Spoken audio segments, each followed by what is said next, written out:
morning, everyone, and we'll just begin before we officially begin chant our maybe our first chant of the day or second chant, or depends on what time you were up chanting. But I felt, what a perfect chant to begin this very sacred day of celebrating Janmashtami, celebrating Krishna with this beautiful chant that was given to us by Swamiji. Joy, joy, joy, ever new joy.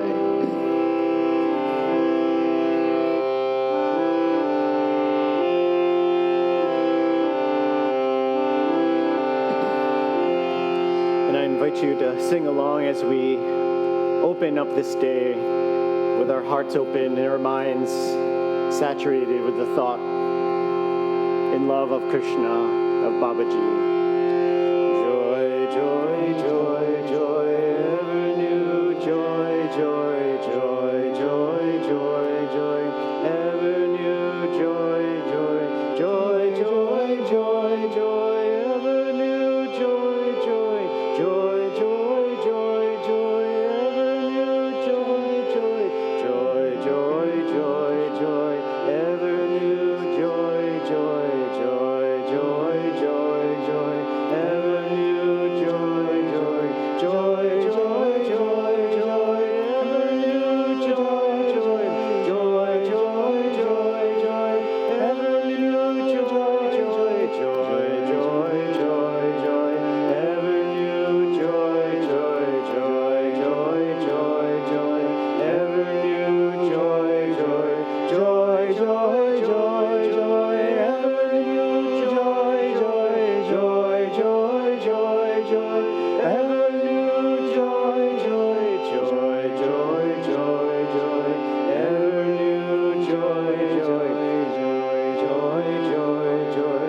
ever new joy, joy, joy, joy, joy, joy, ever new joy, joy, joy, joy, joy, joy, ever new joy, joy,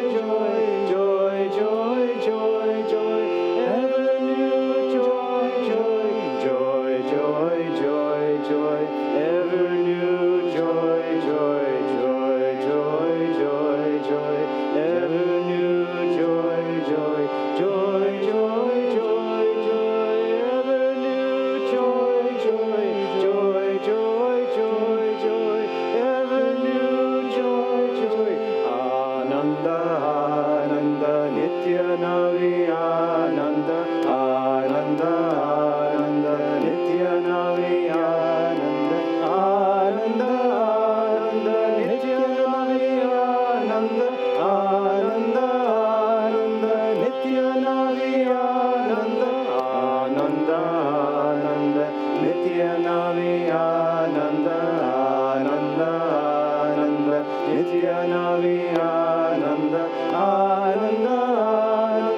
Nitya Navi, Ananda, Ananda, Ananda, Nitya Navi, Ananda, Ananda, Ananda, Nitya Navi, Ananda, Ananda, Ananda, Nitya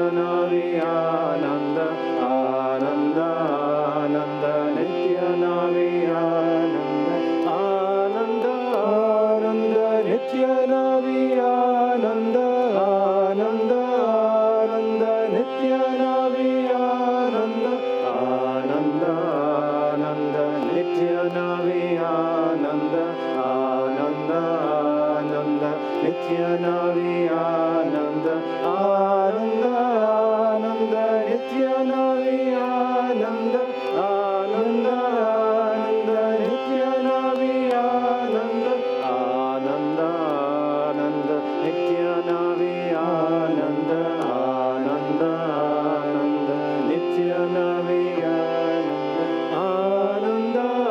Ananda, Nitya Navi, Ananda, Ananda, Ananda,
Good morning, great souls. Let's all stand as we begin our celebration.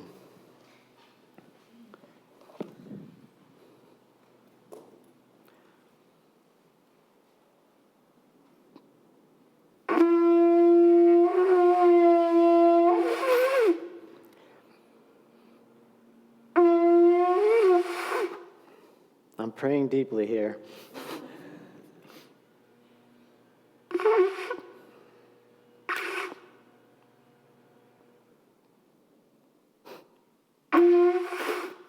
We'll give it one more try. Jai Krishna.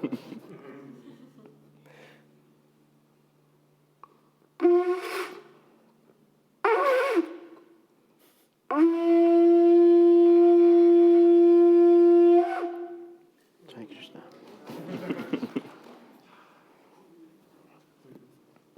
Let's begin with a prayer, and let's use this prayer from Paramahansa Yogananda, entitled "A Million Salutations at Thy Petal Feet, O Lotus of Light." Let's all pray together. Heavenly Father, Heavenly Father, Divine Mother, Divine Mother, Friend, beloved God, Friend, beloved God, Great Masters, Great Masters, Jesus Christ, Jesus Christ, Babaji Krishna, Babaji Krishna, Lahiri Mahashai, Lahiri Mahashai, Swami Shri Yukteswar, Swami Shri Yukteswar, beloved Guru, beloved Guru, Paramahansa Yogananda Ji, Paramhansa Yogananda Ji, saints of all religions, saints of all religions, blessed Swamiji, blessed Swamiji, we bow at thy feet. we bow at thy feet. O beloved Krishna, O beloved Krishna, a million salutations a million salutations at thy petaled feet, at thy petaled feet, O lotus of light. O lotus of light. I pour out my heart's love before thee. I pour out my heart's love before thee. I pour out my whole being. I pour out my whole being. I offer all the fragrant musk of my soul I offer all the fragrant musk of my soul at thy feet of omnipresence. at thy feet of omnipresence. O precious blessed one, O precious blessed one, pipe the song of thy bliss pipe the song of thy bliss in the dark bower of my heart. the dark bower of my heart. I am thy very own. I am thy very own. Ever shall I be thy own. Ever shall I be thy own. I will laugh at all dangers. I will laugh at all dangers. For thy protecting love Thy protecting love fills the golden chalice fills the golden chalice of my constant remembrance of thee. of my constant remembrance of thee. I cast every earthly passion I cast every earthly passion and pleasure and pleasure into thy sacrificial fire into thy sacrificial fire in my devotion to thee. in my devotion to thee. In thy blessed light, In thy blessed light, I will illuminate all shadows I will illuminate all shadows and expose as illusory and expose as illusory my imaginary fears. my imaginary fears. In thy radiant light, In thy radiant light, I will remain awake forever, I will remain awake forever, entranced by thy thrilling, entranced by thy thrilling, omnipresent bliss smile omnipresent bliss smile through all eternity. through all eternity. May thy love shine forever May thy love shine forever on the sanctuary of my devotion, on the sanctuary of my and devotion. may I be able And may I be to able awaken thy love to awaken thy love in all hearts. in all hearts. Oh, make my soul thy temple, Make my soul thy temple. make my heart thine altar, Make mine heart thine altar. and make my love thy home. Make my love thy home. Om. Peace. Amen. You may be seated. Well, it's a joy and blessing to be with all of you, dear friends, as we celebrate this very sacred day of Janmashtami, which marks the celebration, the day of Krishna's birth. And it's very easy for us to also treat this day, this celebration, as in many ways Christmas, because we're celebrating, of course, not only Krishna, the avatar, the great master, the one who has bestowed many blessings to his disciples and has created a movement in this world that has fed the souls of millions. But of course, it's a day for all of us to to set forth that blaze of devotion in our hearts and reawakening that remembrance that Krishna, Babaji, all the masters, nothing is outside of us. Everything dwells within. And so in so many ways today we celebrate that birth of Christ consciousness, that birth of Krishna consciousness, as all of us, we open our hearts and we remember that that presence, that infinite light is always within us, shining forth in many ways a condensed form here. God is infinite, Krishna's consciousness is infinite, but it's all condensed and accessible to us here at the Kutashta. So as much as we celebrate throughout today through stories and chanting, we'll also have an opportunity for flower offering in Aarti and also a blessing, but that we never forget the, in many ways, the true purpose of our coming together today, which is this inner experience of those blessings that dwell within. And so we'll begin now with some chanting, and we'll launch into the program. Saiganesh, do you want to share anything before we begin?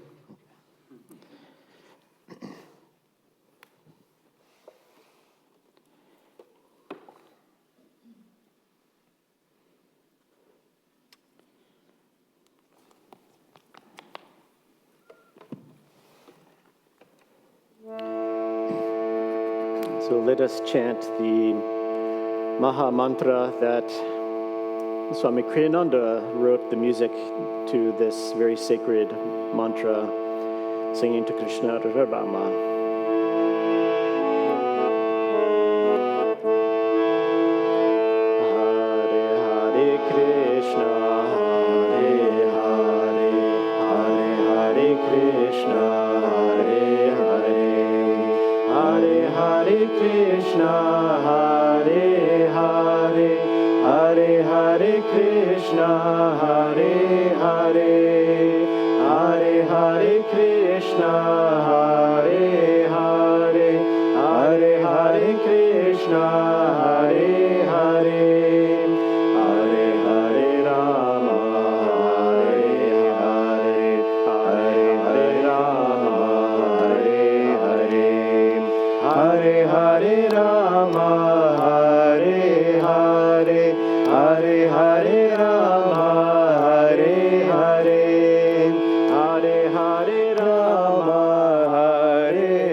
Om Shanti.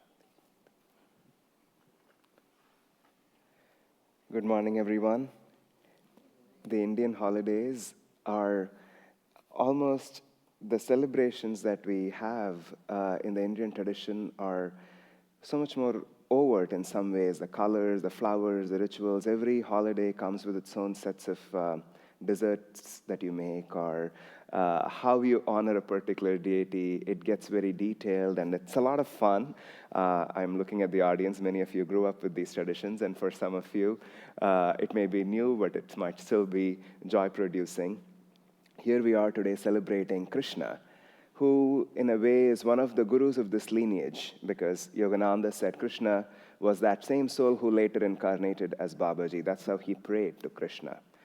And Krishna's life is a very interesting one, and I'm going to share briefly about the story of Krishna before we delve more into the devotional bhav and the chants of this morning and hear more stories. The word Krishna itself, somebody asked me recently, because the Indian gods and deities have so many names, what was the name given at birth? And in fact, there is a name that all the deities, when they incarnate, they receive at birth. And then as they go along, they collect a lot of other names. And Krishna was known by thousands of names. I'm not exaggerating, really. But he was, in fact, given the name Krishna at birth. I'll briefly share the story of birth just in a bit. But I want to talk just about this idea of Krishna. The name that was given to Krishna at birth was Vasudeva Krishna. That was how he was referred. Vasudeva, meaning the son of Vasudeva. See, Indian language gets tricky this way. For some of you that may not be Indian, those words might sound the same, but they're actually different words. The father of Krishna is Vasudeva, and the son of Vasudeva, just by the delineation of the words and how they evolve, becomes Vasudeva. And I'm sorry, that's the most I can do. It's the first syllable is longer. That's how you say it. The word Krishna, often the literal meaning of that word means darker in complexion, the deeper shade of blue, the color of the clouds, and all of these things. And that's how they say, that's how as a baby he was described. As he grew up, he just became this radiant blue color. Of course, it's just odd to see a person blue in color. I'm sure you've seen the Avatar movie, or at least seen clips of it. It doesn't feel normal for somebody to walk around in this resplendent shade of sapphire blue. It just doesn't really. In fact, even in art and paintings, he's given a lighter shade so you can see the features. Otherwise, if you were to paint something navy blue or dark blue in color, you can't even see their eyes or their lips or other features of their face. But the word Krishna also has so many meanings. But one of the other interesting roots of that word is this idea of attraction, of magnetism in this universe, that which draws and holds things together. What Krishna represents is that power of love, of attraction, something that keeps drawing us towards our own higher self. And all the images that are presented from his life, the scripture that talks in great detail about Krishna is the Srimad Bhagavatam. And I'll talk about that just in a bit. But all of the stories are about the attractiveness of this one person, of this realized being who came onto earth, who walked with humans, but there was something unusual about him. I want to share briefly about the story of Srimad Bhagavatam, which is the scripture from where we draw most of the life of Krishna. Of course, so many stories, mythology, scriptures have been written since then, and they have been embellished, and there are a lot of versions and traditions that arise from it, all of which equally beautiful. That's the beauty of the Indian tradition. Nobody wonders or asks, but what color was he wearing when he was playing the flute? Or didn't that lady go from this? Or some poet will say, oh, she was this lady. They were singing in the evening, and they were playing on the swing. And somebody else says, oh, no, they were running by the banks of Yamuna. There's no right or wrong. There is just this overall feeling, and there is equal parts, attunement, imagination, of perception, all of it come together inseparably. You just cannot separate them apart. It's true with any Indian mythology, but especially with the story of Krishna, because it has been told and retold over millennia. And I'm going to start with the story of Srimad Bhagavatam. Before going into the story of Krishna, I'll share briefly. Vyasa was a great, great sage. For any of you who are familiar with the Mahabharata, he is the author of the Mahabharata. I'll say, even before I go into the story of Vyasa, the word Krishna was not unique to the deity that we worship today. Many characters over the centuries, even in the scriptures, have the name Krishna. You may not be familiar with it. Vyasa's birth name was also Krishna, because he was also considered a true incarnation. But then later on, the word Vyasa literally means grave or wise. And then he took on that title. To avoid confusion, we refer to him as Vyasa. Draupadi, the famous heroine, the character in Mahabharata, when she was born, she was given the name Krishna. Now, this is going to get even more confusing. I apologize for this, because the male name is Krishna and the female name is Krishna. So that's the name that she was given at birth. But she was called Krishna Draupadi because Krishna, who was the daughter of Drupada. Draupadi literally means the daughter of Drupada. That was the name of her father. So the word Krishna refers to a principle, and it refers to a state of consciousness, just like Christ does. So as much as we offer that one incarnation, we are also offering that principle even in that subtle way today as we celebrate this holiday. Now, coming back to the story of Vyasa, this was the end of Dwapara Yuga. And Dwapara Yuga is this very, very long period of time. In the Hindu tradition, there are 4 yugas that cyclically repeat after each other. They are all ages of descending and ascending consciousness. All of this is explained in the autobiography of a yogi. Dwapara Yuga was this long period of time, which was not the highest level or stage of consciousness, but it was also not the lowest. It was sort of the penultimate. It was behind the lowest. The grossest form of consciousness is expressed in what is called Kali Yuga, which is a long period of time as well. So this was the end of Dwapara Yuga, a time, 2,500 years ago, when consciousness was descending into a grosser form, when people's understanding of higher principles, their awareness of energy, and all of these other ways in which they related to the divine was deteriorating. And Vyasa, who was a great sage himself, he was guided by his own intuition and by Krishna himself that he had a commission, that so much of what is present here, this understanding that's present here in Dwapara Yuga, as the age descends, it's going to be lost. It had to be codified in writing. And here, we think of writing as an evolutionary phase in human civilization. Suddenly, the Egyptians discovered hieroglyphics or whatever it was. It was considered progress. But the Hindu scriptures talk of a different story. It was not progress, but quite the opposite, because before there was writing, there was no need for writing. Things didn't need to be communicated in that kind of a material form for people to communicate understanding. It was transferred differently. How? We'll have to find out with age. We don't write anything anymore. Ask the kindergartners or people in elementary school. They don't know how to hold a pen. So why would Indians 3,000 years ago want to hold a pen either? They were from a higher age. We are also, just in case you're wondering, we are also again in that ascending age where consciousness is rising up again.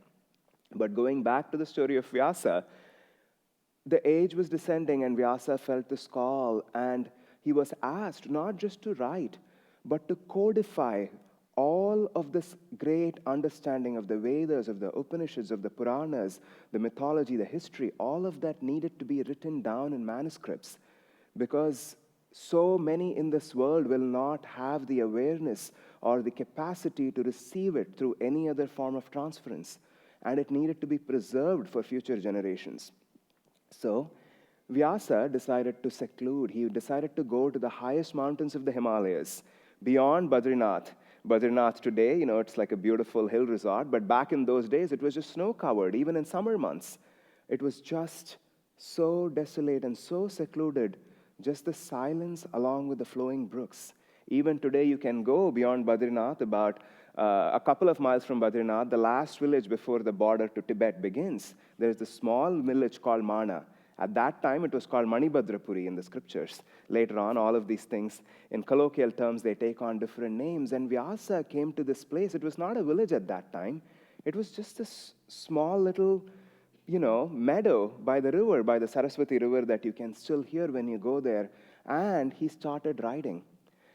We often associate that cave that still exists today as the cave where he wrote the Mahabharata, but that's where everything was written. Vyasa was the first person to even write down the Vedas.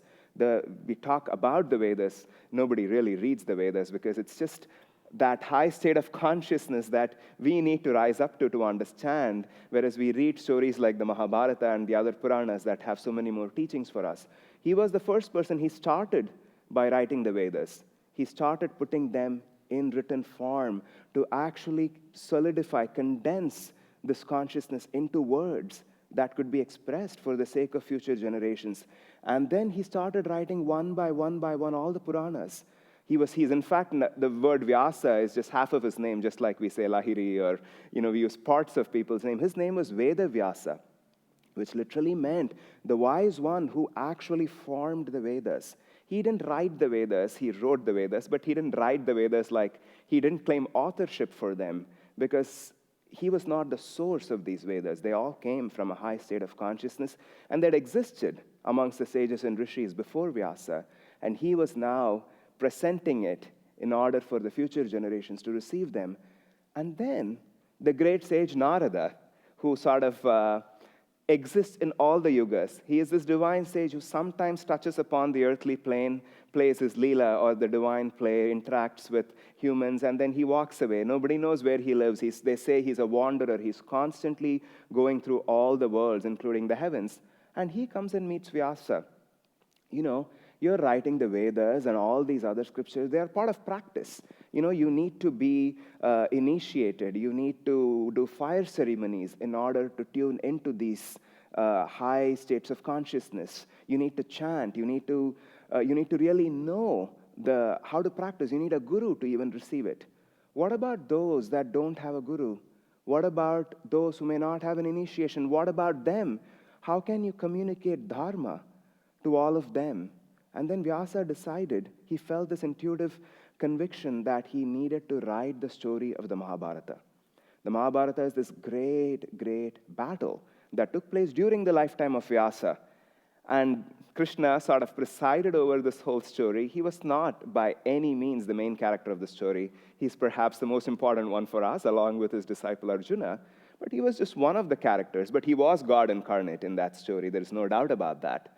And Vyasa feels this call to write the Mahabharata because this story, just the story, has so much in it that people who come after me, when they hear the story, they would understand what dharma is. They could receive these teachings without the form of personal practice. And then he wrote the Mahabharata. And then Vyasa felt, I've written all the Puranas, I've written the Vedas, I've written the Mahabharata. My job here is done. I can leave this body now. I have nothing else left to do. And as soon as that thought came to him, there was this restlessness in his heart. He just couldn't feel that his work was done. And he was so confused because he didn't know what else could be done. He felt like he had done everything he could. He had written down all of these things that he felt could uplift and help mankind in the future. And then Narada comes once again. And then Vyasa asks Narada, I have no clue. What is this I'm feeling? Why am I feeling restless after doing everything that I was commissioned to do? And then Narada says, well, you wrote these great scriptures, the Vedas and all of that. They are accessible to people who have a guru, who can practice, who have the discipline, who have the awareness of how to read them, how to understand, how to decode these teachings. And then you wrote the Mahabharata, which, of course, is this great teaching of dharma that everybody can follow. Everybody can hear these stories and they will receive something. And these stories have been passed on even today through generations. But you know what? This last story that you wrote, the story of Mahabharata, as great and as noble as it is, whose story were you telling? You were telling the story of this warring clan of cousins. On the literal level, of course, we also know that the story is deeply allegorical. But not only were you talking about the virtuous who won the battle, but so much of the story had to be dedicated to everybody else. All these different characters, these mental citizens, all of their foibles, all the ways in which they scheme and they try to kill each other, and then this gory battle that's full of blood. And at the end of it, what happens? Everybody just dies. Everybody dies, except the 5 Pandavas and Draupadi and Krishna. Nobody is left on the battlefield. You know, it was worthwhile. You needed to do it. But not for yourself. This has not brought peace to you. And then Vyasa asks the obvious question, what would bring peace to me? And then Narada says, you need to focus on Krishna. You need to focus on the story of Vasudeva Krishna. And this story should be void of anything except pure devotion for the Lord. There's nothing else worth sharing. There's nothing else worth singing. And that will give peace to your soul. So then Vyasa starts writing what we now call the Srimad Bhagavatam. Of course, it's known by different names over the centuries and thousands of years. But that story that he started writing was the story of Krishna.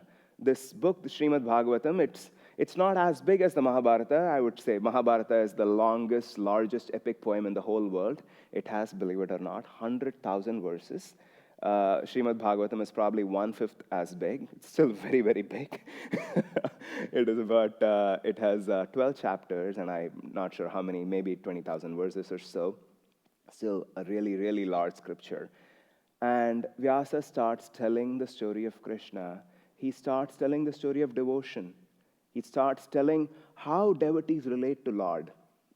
And that becomes a fulfillment of his life. And today, we are talking about Krishna and all of his adventures and his Leela. Leela is the Sanskrit word for divine play. And there is no English equivalent for it. I think Leela is almost a feeling more than a word you can translate. You just have to think of play, but play in a cosmic sense where you're not carried away in the play. Play where you're fully in control and yet fully in flow. Somehow both of those coexist. Maybe people who are professional sportsmen or athletes know, or people who just lose themselves in music or dance maybe have a sense of what I'm talking about. But that's what Leela is. But Leela is also that in which you stand outside. And that's what Krishna does. He stands outside and yet he's playing within. It's just this beautiful interplay this evening. If you haven't already heard, I'm sure all of you here perhaps know, we have a play on the life of Krishna, and then you'll get to see a lot of his Leelas. It's just a short play, an hour long, but through the eyes of Yashoda, his adoptive mother. And so you'll get to witness a lot of that Leela. But Leela is this beautiful concept of how God manifests himself. Because he doesn't manifest, he becomes. He becomes all of creation. He's playing through us, with us, but also he's standing outside of us. All at the same time, not one after another. All at the same time. Krishna is witnessing, Krishna is playing, and Krishna is also holding the hands of the one who is playing. And he's all of it, all at the same time. And Vyasa wrote the story of all of his Leelas, and we come back in the Srimad Bhagavatam again and again. What you see is every character in the story is entranced, is magically captured by the beauty of Krishna. And here are some things that people often may not realize about this great scripture, Srimad Bhagavatam. Vyasa starts the scripture by saying, this is the story of Krishna. I'm here to tell the story of Krishna. And as I said, it has 12 sections. I'm not going to say chapters because each section has many chapters. And he does not mention Krishna or the birth of Krishna until the 10th section of the scripture. So really, really way into the scripture, he talks about Krishna. And there's a reason for this. Because he tells a story where, and what are the first 9 sections, you wonder? I'm not going to go into all these stories, but they're all stories, beautiful, inspiring stories.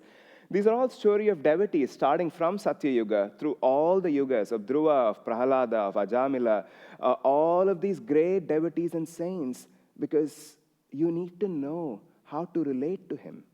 You need to know how to relate to this consciousness that descends in human form, and you need these examples of people who did that. before he incarnated. And so he tells all of these stories until chapter 10, but because I promise, I'm going to briefly share the story of Krishna's birth before passing it on to Jitendra, or maybe we'll do a brief chant. The story of Krishna, many of you know, I'm just going to share brief snippets of it, only in interest of time, because the Srimad Bhagavatam, just so you know, they call the Saptaham, that's how it's called. There are times of the year. The first time Shuka, who was a great sage, was narrating the story. That's how scriptures are written. They're always a conversation between two characters. So the entire Srimad Bhagavatam is a conversation between Shuka, who was this great sage, and Parikshit, who was the descendant of Arjuna in the story of Mahabharata. And the first time Shuka told the story was in 7 days, because Parikshit had to leave his body and he had to find salvation, and he needed to elevate his consciousness and tune into the divine before he could do that. So even today, they call it Saptaham, which means, Srimad Bhagavatam, Shuka divided the scripture into 7 parts, the 12 sections into 7 parts, and then he recited it over 7 days. And even today in India, if you go, the story of Srimad Bhagavatam is always recited in 7 days, exactly the way Shuka recited the story. I'm saying all of this because I have no intention or capacity to go into all the stories this morning, but still, hopefully the bits and pieces that we get to see are inspiring and take us to that place of a deep devotion. And like I was saying, the 10th section of the Srimad Bhagavatam, I think it has 80 chapters or so. It's the longest chapter within the Srimad Bhagavatam. And 11 and 12 also continue with the story of Krishna. Most of the 10th chapter is the early life of Krishna. It doesn't go till the place of the Mahabharata, when he is actually an emperor by that time. When Krishna walks into the story of Mahabharata, a lot has happened. So all of that comes in the later part. But this, what we call the Dashamaskanda of the Srimad Bhagavatam, it is considered the heart of the scripture, is the life of Krishna. And this is filled with this deep devotion. You hear stories of Krishna, but actually if you look at it, he doesn't have a lot of words. He doesn't say or do much. It is all through the eyes of those that are around him. The very birth of Krishna, Krishna's uncle, he was a king himself, not like an emperor, but a small king. His name was Kamsa. And Kamsa was not a bad man, but he had developed a lot of bad qualities. And so, by inference, he had become bad. And there is this one time in his life, he hears the voice of an oracle that tells him that your sister Devaki, she was married to this man Vasudeva. They both are going to have children. And the 8th child is the one who's going to take your life because you're not walking on the virtuous path. And he hears this, and after that, he imprisons Vasudeva and Devaki so that every child that is born of their union now comes to Kamsa. And Narada plays a trick here too. Narada comes and tells Kamsa, why wait for the 8th child? How do you know which is the 8th child? What if something happens in between? You got to imprison them, and you got to kill the first 7 children also. You're wondering, isn't Narada wise? Why is he asking him to kill babies here? Well, scriptures sometimes are allegorical, so we'll come to that in just a second. But that's what Kamsa does. He kills the first 7 children, and then the 7th one actually is not killed. Devaki has a miscarriage.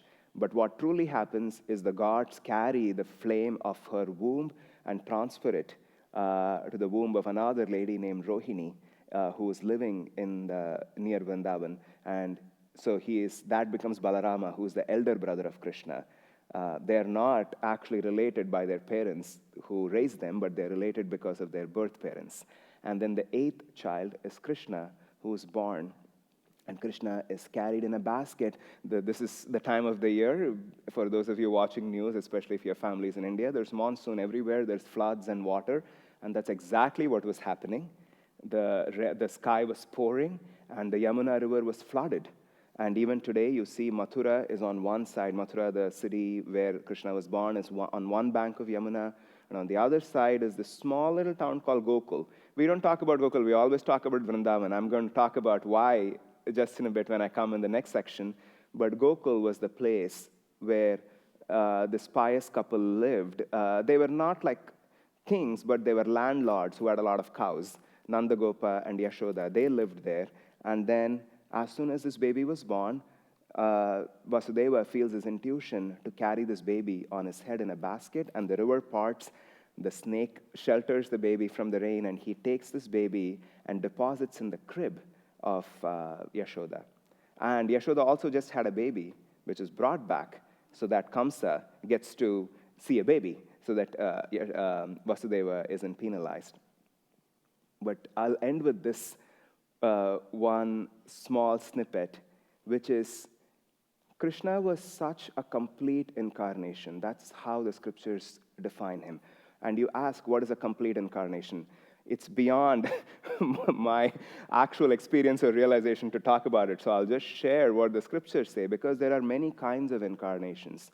There are, I guess, many levels of realization and samadhi, even once you are free in God. And Krishna was so complete that as soon as he descended on this earth, everybody knew just by the mere sight that he was God himself.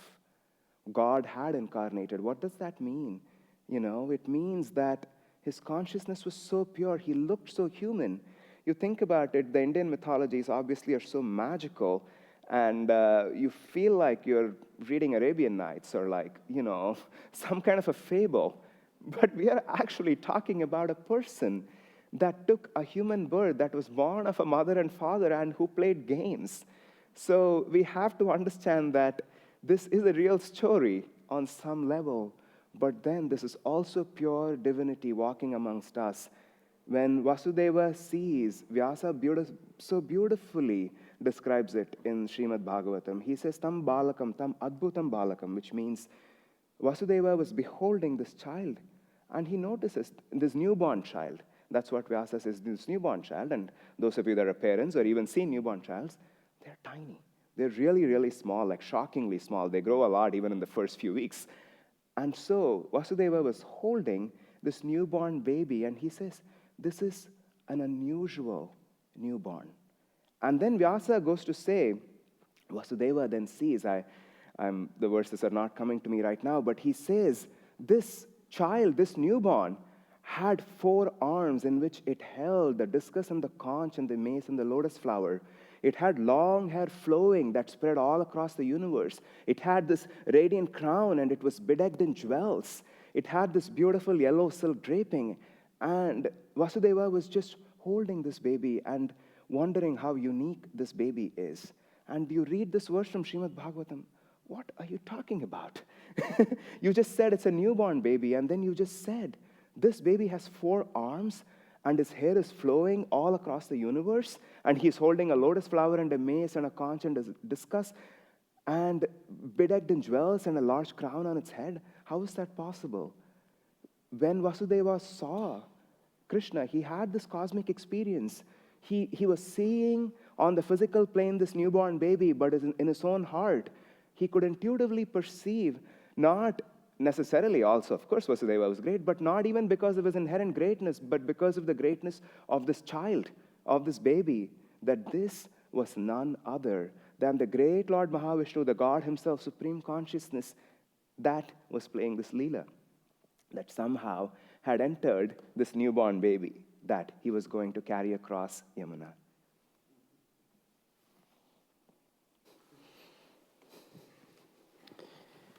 So let's continue to sing to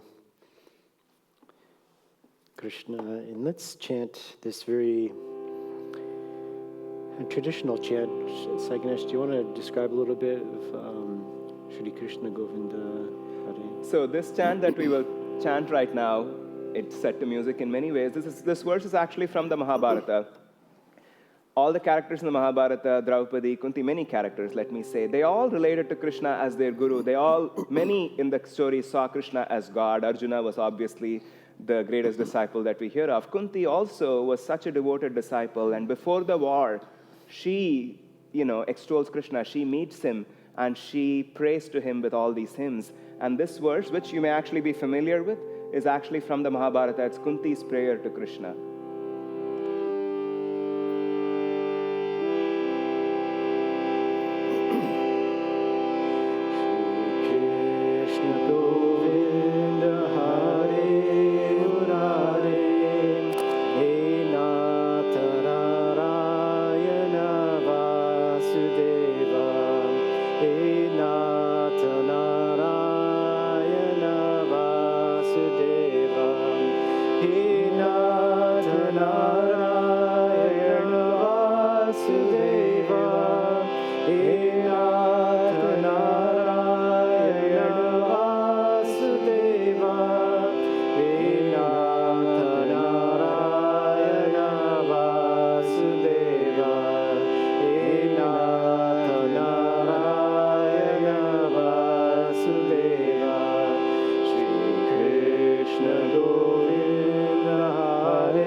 Let's meditate for a couple of minutes.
So picking up a little bit of Saiganesh's story, as he mentioned that one of the best ways that the great ones share with us of how we can emulate the great saints, the great masters that come, of course, as we've been told many times, not to just show their greatness, but to help us remember our own potential. And so I'd like to share just a brief story of one of those great souls, disciples, devotees of Krishna, of Sri Chaitanya Mahaprabhu. And he, of course, is well known around the world. And his influence, though, to really help spread that bhakti, that devotion to Lord Krishna, to the divine, and how we in these bodies can enter into that high state of consciousness, not only for ourselves to commune with our beloved, but also to then have that as a service. And so this very short story is very sweet, one of my favorite stories. And so Chaitanya would often travel around, and wherever he traveled, he would always be singing the name of Lord Krishna and dancing. And many people, of course, even today, if you go around the streets singing and dancing, people might think you're crazy. In fact, we label a lot of people crazy if we see them on the streets, perhaps especially here in Palo Alto. There's some places where it'd be like, oh, that's just fine, you know. So Chaitanya, as he was passing through this village and he was singing to Krishna, he was dancing and singing, Hari Bol, Hari Bol, Hari Bol. And he came across this washman, and he stopped before him and he said, you know, brother, sing with me the name of God. Sing with me this Hari Bol, Hari Bol. Dance with me, celebrating our beloved. And the washman, this older man, his first response was thinking that this sadhu was, you know, here to beg for money. So he said, be on your way, be on your way. And of course, Chaitanya was quite passionate about spreading, chanting in the name of God. And so he didn't leave. And so he said, brother, please just chant with me, even just once, the name of God, just once. And so at this point, the old washman thought, he's trying to trick me. I know if I sing it once, he'll then feel he has his way in, and I'm going to have to certainly give him money. So he said, please, just be on your way, be on your way. And so Chaitanya just keep trying to motivate him to sing. Finally, the man thought the only way to get this sadhu out of here is to just at least sing it once. And so he chanted, Hari Bol, Hari Bol. And he noticed that even just in that one moment of singing Hari Bol with Sri Chaitanya, his heart, he felt this peace that he had never felt his whole entire life. And so, of course, feeling that peace, Chaitanya, recognizing this, said, brother, sing with me again, Hari Bol, Hari Bol. And so the washman, tasting that first sweet taste of the nectar, chanted it again and again. And this is a part of this story which, for us who are devotees or perhaps we're new to the spiritual path, with the simplicity of walking the spiritual path, of keeping the name of God, singing always in our hearts, and occupying our minds, and rejoicing. That's one part that we sometimes miss. We're good at getting on our hands and knees and scrubbing the grout off of cement or whatever it is. But we always have to remember, if we're on the ground scrubbing the floor or whatever we're doing, that we're rejoicing in God's name. And this is where the story of Paramahansa Yogananda, where he was, I believe he was in Arizona at the time, and he had a big test that came upon him. He needed a large sum of money, and there was a big problem happening in the work that he desperately needed this to come, and it didn't come. And so he was just feeling a bit angry with God. And so he said to Divine Mother, I just want to be with you, and if I need to walk away from the work, I will do so. I will walk away singing your name. And just at that time, Divine Mother came to him, and the words, if I can remember, the words from Divine Mother was, "Dance of life, dance of death. Know that these all come from me, and rejoice, rejoice. What more dost thou want, but that thou hast me?" These are some of my favorite words that were spoken to our Guru Paramahansa Yogananda. And that when we sing the name of God, as Chaitanya was trying to awaken that joy in this washerman, that it doesn't matter what's happening in your life, that we should always remember to rejoice in God's blessings. And as a result, as shown with this story of the washerman, he became just like Chaitanya. He became ecstatic and in that state of bliss. So he started dancing with Chaitanya in this village. Now you can imagine all the villagers seeing this thought, our friend the washerman, he's now possessed, and so we have to try to save him. So the washerman's wife went and gathered a bunch of the villagers to come and save him. And what happened was, as soon as one of especially the strong men in the village came to try to capture him, he just simply touched this washerman who was singing with Chaitanya in bliss.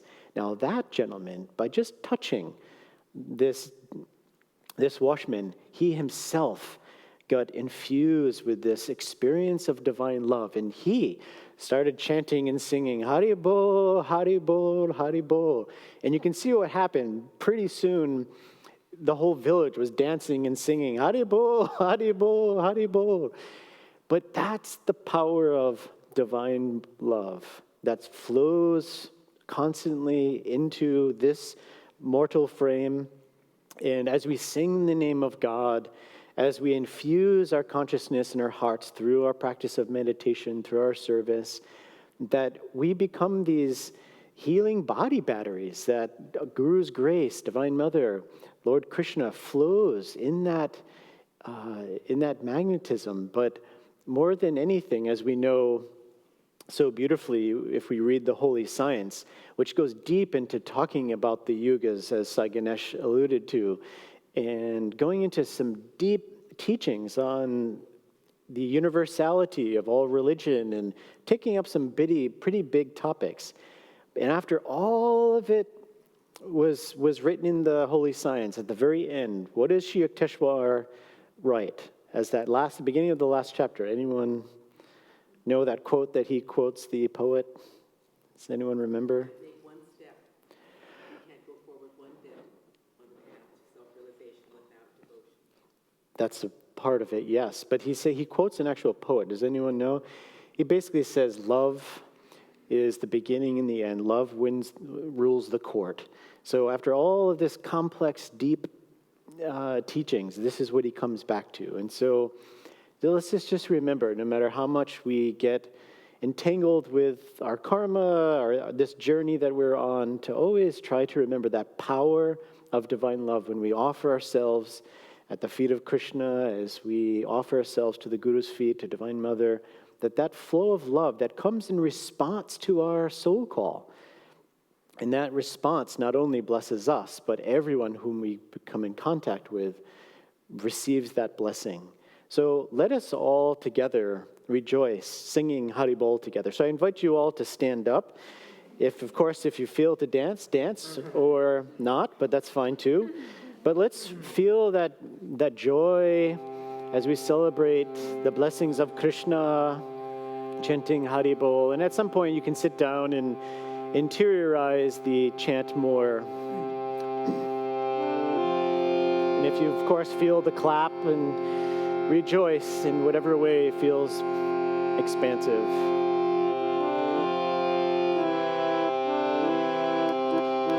Haribol, Haribol, Haribol, Haribol, Haribol, Haribol, Haribol, Haribol, Haribol, Haribol, Haribol, Haribol, Haribol,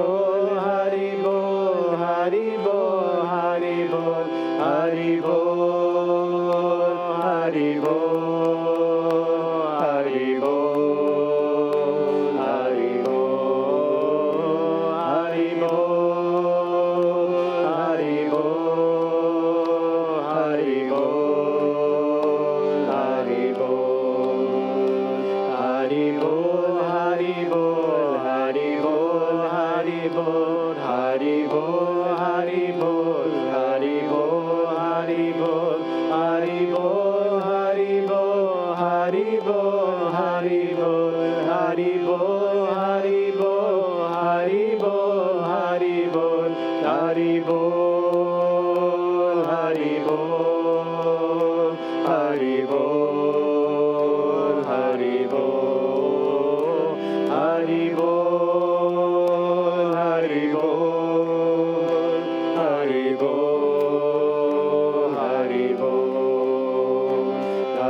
Hari